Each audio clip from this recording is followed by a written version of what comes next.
Thanks for clicking on the webcast. I'm Laura Queso. Here's the latest from WENY TV News and the Star Gazette. One last chance to make a splash with voters before Election Day. Congressman Tom Reed and challenger Nate Shinagawa squared off in their final debate last night, and they didn't disappoint when it came to the fireworks. It was a packed house at the Clemens Center as voters were ready to hear what the candidates had to say about the issues facing the southern tier and our country.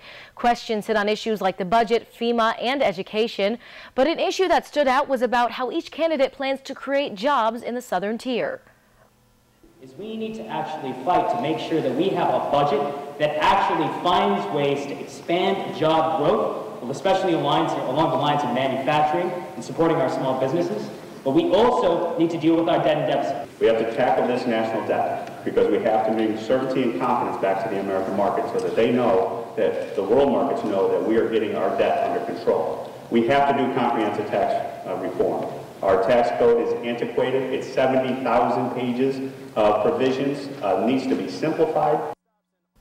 And now the only thing left is weekend campaigning and the election on Tuesday.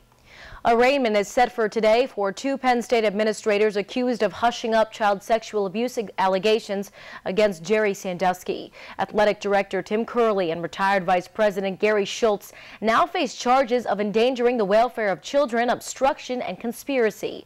Meanwhile, former University President Graham Spanier is due in court next week on numerous charges, including perjury, obstruction, and endangering the welfare of children. Spanier, Curley, and Schultz have all denied accusations they concealed allegations to protect the university from bad publicity. And there are new numbers about the loss of life from Hurricane Sandy. The U.S. death toll climbed to more than 88 this morning. Right now, there are 40 reported deaths in New York City because of the superstorm. In a statement, Governor Cuomo said he would not be surprised if the death toll from Hurricane Sandy rises as the cleanup continues. In Pennsylvania, millions are still without power, but in a statement, Governor Tom Corbett said the state dodged a bullet compared to New Jersey and New York. Still, the storm is blamed for at least 12 deaths there. Speaking of weather, now here's meteorologist John Hickey with your forecast. John. Yeah, I wish I had some better news as far as your weather goes in the short term, but in the longer term, we're finally going to begin to see some improvements, but that doesn't really start today. Here's a look at your headlines.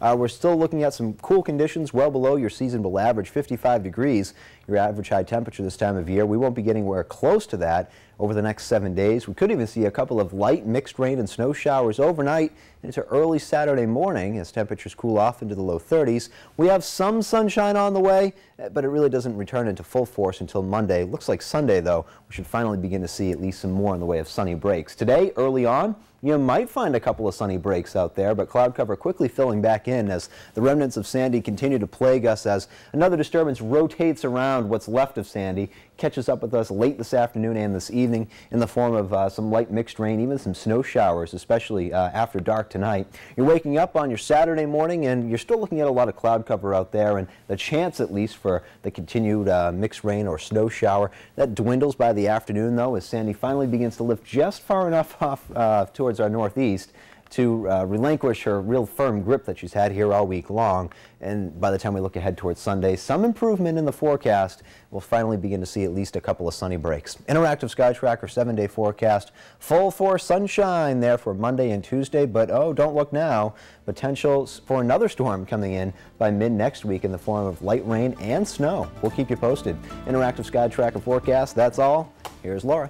It has been a busy weather week for John Hickey. Thanks, John. For the latest news, weather, and sports, be sure to watch WENY TV News in high definition at 5:30, 6, and 11. And don't forget to pick up a copy of today's Star Gazette. I'm Laura Queso. Have a great day and a great weekend.